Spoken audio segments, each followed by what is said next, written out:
4 ಎಕರೆ ಹೊಲ. ಬ್ಯಾಸಗಿ ದಿನ ರಂಟಿ ಹೊಡಿಬೇಕಾಗಿತ್ತು. ರಂಟಿ ತಗೊಂಡು ಹೋಗಿ ತಮ್ಮಿದ್ದವ ರಂಟಿ ಹೊಡಿಯಾಕ ಹೊಲದಾಗ ಚಾಲು ಮಾಡಿದ್ದ. ಅಣ್ಣಿದ್ದವ ಮನಿ ಹಿರಿತನ ಮಾಡ್ತಿದ್ದ. ಅವನು ದುಡಿತಿದ್ದ, ಅದ್ರ ಮನಿ ಹಿರಿತನ ಮಾಡ್ತಿದ್ದ. 10 ಗಂಟೆ ಸುಮಾರ ತಾಯಿ ಇದ್ದಕ್ಕೆ ರೊಟ್ಟಿ ಬಡಿದು ಪಲ್ಯ, ರೊಟ್ಟಿ, ಕರಿಬೇಳೆ ಎಲ್ಲ ಕಟ್ಟಿ ತಮ್ಮಗೊಯ್ದು ಕೊಟ್ಟು ಬಾ ಅಂತ ತಿಳ್ಕೊಂಡು ಅಣ್ಣನ ಕೈಯಾಗ ಕೊಟ್ಟು ಕಳಿಸಿದಳು. ಅವ ತಗೊಂಡು ಹೊಲಕ್ಕೆ ಬಂದು ಒಂದು ಬೇವಿನ ಗಿಡ ಇತ್ತು. ಆ ಬೇವಿನ ಗಿಡಕ್ಕೆ ರೊಟ್ಟಿ ಬುತ್ತಿನ ಕಟ್ಟದ.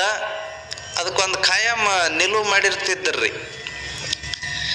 ನೆಲು ಅದಾವಲ್ರಿ ಈಗಲೂ. ಯಾಕಂತಂದ್ರೆ ಸಿಕ್ಕರ ಇಂಥ ಹಳ್ಳ್ಯಾಗನ ಸಿಗಬೇಕ್ರಿ ನೆಲುಗಳು. ಆ ನೆಲುವಿಗೆ ಖಾಯಂ ಇಟ್ಟಿರ್ತಿದ್ರಿ ಹೊಲದಾಗ ಒಂದು. ಅದಕ್ಕೆ ಒಯ್ದ ಎಲ್ಲ ಕಟ್ಟಿ ತಮ್ಮ ಹಿಂಗ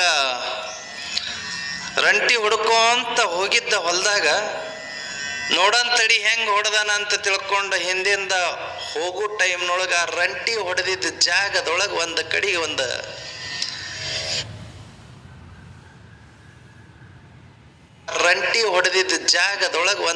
ಒಂದು ಗಡಿಗೆ ಎದ್ದಿತ್ತು. ಅವ ತಮ್ಮ ನೋಡಿದ್ನೋ ಇಲ್ಲೋ ಗೊತ್ತಿಲ್ಲ, ಅದ್ರ ಗಡಿಗೆ ಮಾತ್ರ ಎದ್ದಿತ್ತು. ಆ ಗಡಿಗಿನ ನೋಡ್ದ. ಒಂದ್ಸಲ ಅವ್ರ ತಮ್ಮನ ಕಡೆಗೆ ನೋಡ್ದ. ನಮ್ಮ ತಮ್ಮ ಏನಾರ ನೋಡ್ಯಾನೋ ಇಲ್ಲೋ, ಏನು ಬೇಕಂತ ಮಾಡಾಗತ್ತಾನೋ, ಇದು ಗಡಿಗೆ ಎದ್ದೈತಿ, ಇದನ್ನು ಇಲ್ಲೇ ಬಿಟ್ಟಾನ,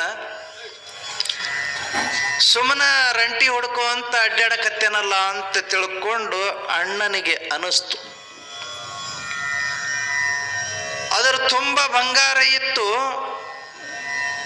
ನಿಜವಾಗಲೂ ಆ ತಮ್ಮ ನೋಡಿದ್ದಿಲ್ಲ, ಅಣ್ಣನಿಗೆ ಕಂಡಿತ್ತು. ಅವ ನಿಧಾನಕ್ಕೆ ನಿಂತಲ್ಲೇ ಅದರ ಮ್ಯಾಲ ಮಣ್ಣು ಕಾಲಿಲ್ಲಿಂದ ಎಳೆದು ಹಾಕಿ ಮುಚ್ಚದ. ಇವ ನೋಡಿರ್ಬೇಕು. ನೋಡಿದ್ರು ನಮ್ಮ ಅಣ್ಣ ಏನು ಮಾಡ್ತಂತಡಿ ನೋಡೋಣ ಅಂತ ತಿಳ್ಕೊಂಡು ನನಗೆ ಪರೀಕ್ಷೆ ಮಾಡಾಗತ್ತೇನ ಅಂತ ಅಣ್ಣನಿಗೆ ಸಂಶಯ ಬಂತು. ಯಾಕಂತಂದ್ರೆ ರಂಟಿ ಹೊಡ್ಕೊಂತ ಹೋಗ್ಬೇಕಾದ್ರೆ ನೋಡ್ಕೊಂತನ ಹೋಗಿರ್ತಾರ, ಕೈಯಾಗ ಹಿಡ್ಕೊಂಡು ಹೋಗಿರ್ತಾರ ಅದನ್ನ ರಂಟಿನ. ಅಂಥದ್ರೊಳಗೆ ಇವ ನೋಡಲ್ದಂಗ ಏನೋ ಒಂದು ನಾಟಕ ಎಬ್ಸ್ಯಾನ ಅಂತ ತಿಳ್ಕೊಂಡು ಸಂಶಯ ಅಣ್ಣನಿಗೆ ಬಂತು.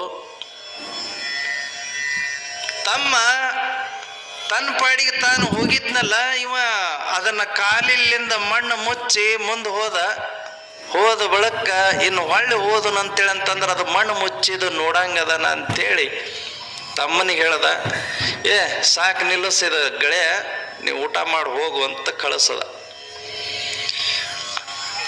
ಅವ ತಮ್ಮಿದ್ದವ ಆಯ್ತಂತ ತಿಳ್ಕೊಂಡು ಗೆಳೆಯನ ಅಲ್ಲೇ ನಿಲ್ಲಿಸದ.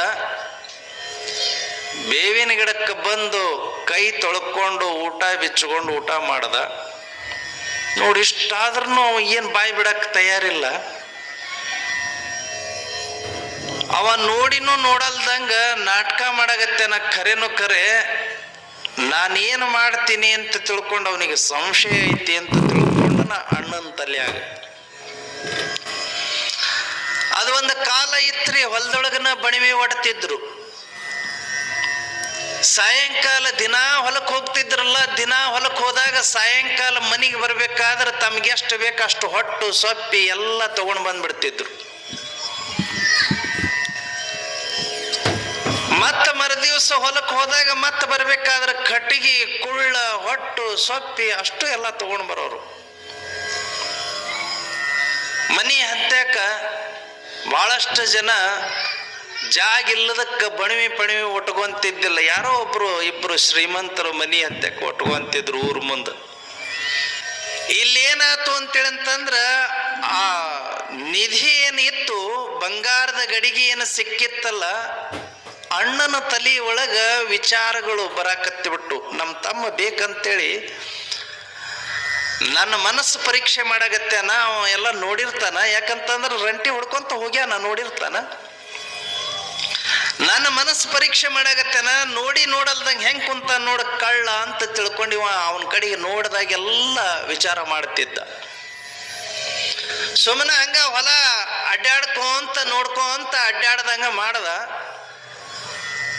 ಅವ ತಮ್ಮಿದ್ದವ ಬೇವಿನ ಗಿಡ ಬಹಳ ಸಂಪಿತ್ತು.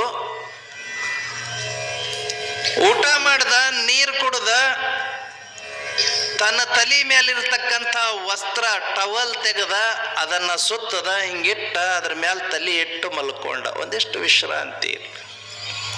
ಅಷ್ಟು ಮಸ್ತ್ ನೋಡ್ರಿ ನಮ್ಮ ರೈತ ಎಷ್ಟು ನಿಶ್ಚಿಂತ ಇರ್ತಾನ ಅಂತೇಳಂತಂದ್ರ, ಅವನಿಗೆ ಬೆಡ್ ಬೇಡ, ಫ್ಯಾನ್ ಬೇಡ, AC ಬೇಡ, ಹೊಚ್ಕೊಳಕ್ ಬೇಡ, ಹಾಸ್ಕೊಳಕ್ ಬೇಡ, ಒಂದು ಏನು ಗುಡ್ ನೈಟ್ ಕೊಯ್ಲು ಬೇಡ,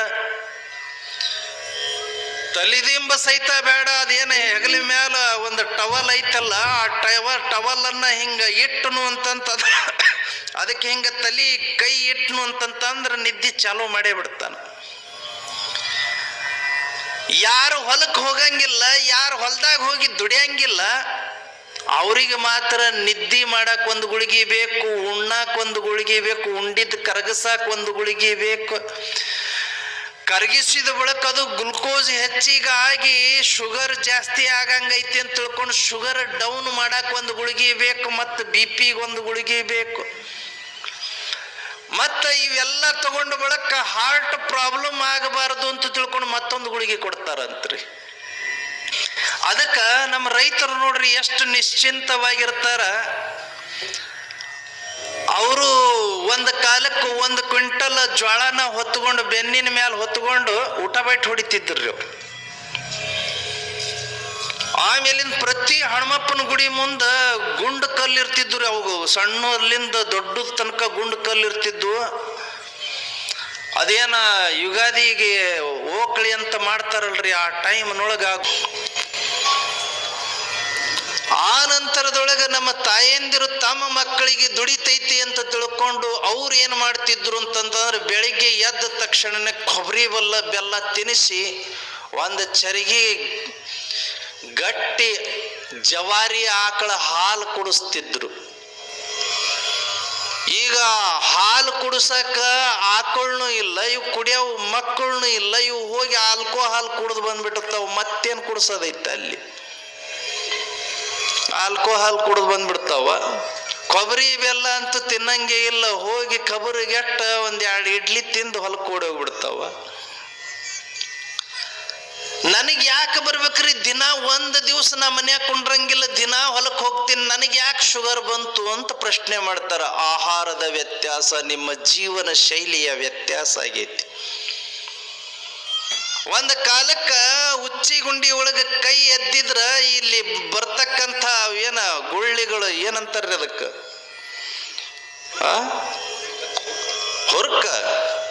ಹುರ್ಕ ಅವು ಹೋಗ್ತಿದ್ದು ರೀ.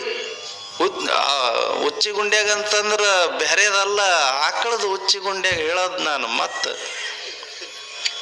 ಎಲ್ಲೆಲ್ಲರ ಕೈ ಎದ್ದದಲ್ಲ, ಆಕಳ ಉಚ್ಚಿಗುಂಡ್ಯಾಗ ಹಿಂಗ ಕೈ ಎದ್ದಿದ್ರು ಹುರುಕ್ ಹೋಗ್ತಿದ್ದು.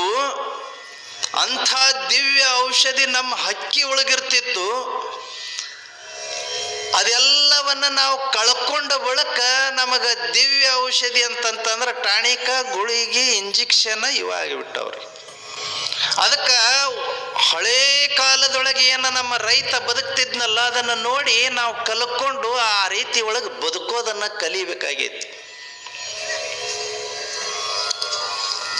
ಅಂಥದ್ದ ರೀತಿ ಒಳಗ ಅವ ಊಟ ಮಾಡಿ ಆ ಬೇವಿನ ಗಿಡದ ಕೆಳಗ ಆರಾಮಾಗಿ ಒಂದು ವಸ್ತ್ರ ಇಟ್ಕೊಂಡು ಮಲ್ಕೊಂಡು ಬಿಟ್ಟ. ಆನಂದ ನಿದ್ದೆ ಹತ್ತಿತ್ತು. ಅಣ್ಣಗ ತಲ್ಯಾಗ ಹುಳ ಓಡಾಡಕತ್ತಿತ್ತು. ಅಣ್ಣಿದ್ದವ ಏನ್ ಮಾಡಿದನು ಅಂತೇಳಂತಂದ್ರ, ಇವ ನಮ್ಮ ತಮ್ಮ ಬೇಕಂತ ನಾಟಕ ಮಾಡಕತ್ತಾನ. ಇದು ನಿಧಿ ಅವನಿಗೂ ಕಂಡೈತಿ. ಈಗ ಅವ ಏನಾರ ಬದುಕಿದ್ನು ಅಂತೇಳಂತಂದ್ರೆ ನಾಳೆಗೆ ಲಗ್ನ ಆದ ಬಳಿಕ ಬ್ಯಾರೆ ಆಗಬೇಕಾದ್ರೆ ಅವನಿಗೂ ಅರ್ಧ ಪಾಲು ಕೊಡ್ಬೇಕಾಕೈತಿ ಈ ನಿಧಿ ಒಳಗೆ. ಯಾಕ ನೋಡ್ಯಾನವ, ಇವನು ತಲೆಯಾಗ್ರಿ. ಅವ ಪಾಪ ಅದು ನೋಡಿದ್ದೇ ಇಲ್ಲ. ಇವನ ತಲೆಯಾಗ ಅವ ನೋಡ್ಯಾನ, ಅರ್ಧ ಪಾಲು ಕೊಡ್ಬೇಕಾಕೈತಿ ಅಂತ ತಿಳ್ಕೊಂಡು ಇವನ ತಲೆಯಾಗ, ಇನ್ನು ಅವ ಬದುಕಿಲ್ಲ ಅಂತಂದ್ರೆ ಅಷ್ಟು ನನಗ ಆಕೈತಲ್ಲ ಅಂತ ವಿಚಾರ ಬಂತು. ಅವ ಮಲ್ಕೊಂಡಿದ್ದು ನೋಡಿ ಇದ ಸುಸಂದರ್ಭ ಅಂತ ತಿಳ್ಕೊಂಡು ಒಂದು ದೊಡ್ಡ ಕಲ್ಲು ಎತ್ತು ತಗೊಂಡು ಹೋಗಿ ಅವ ಮಲ್ಕೊಂಡ ತಮ್ಮನ ತಲೆ ಮೇಲೆ ಹಾಕದ. ಒಂದ ಹೊಡೆತಕ್ಕ ಸತ್ತು ಹೋತ್ರಿ. ಸತ್ತು ಹೋದ ಬಳಿಕ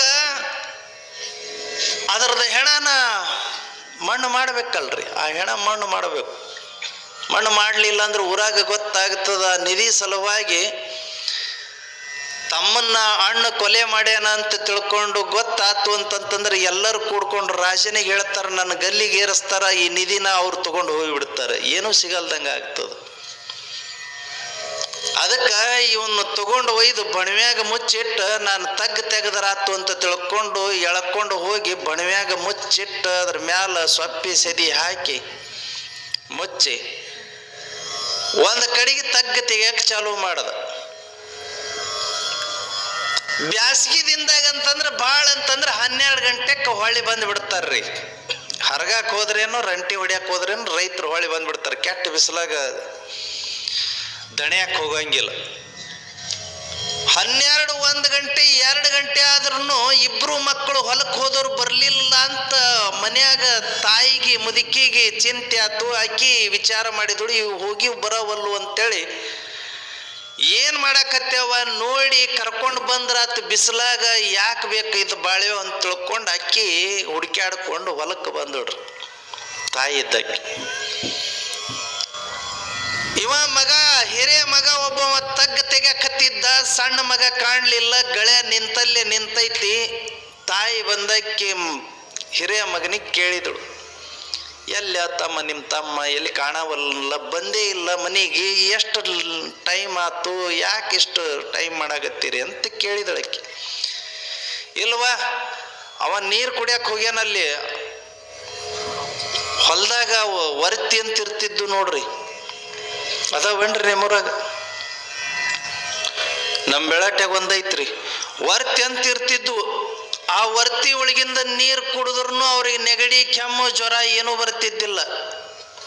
ನೀವು ಸರ್ತಿಲಿಂದ ಒಂದು ಯಾವ್ದಾರ ಬೋರಿನ ನೀರು ಕುಡಿದ್ರೆ ಮರುದಿವ್ಸ ಮೂಗು ಹಿಡ್ಕೊಂಡು ಅಡ್ಡಾಡ್ತೀರಿ.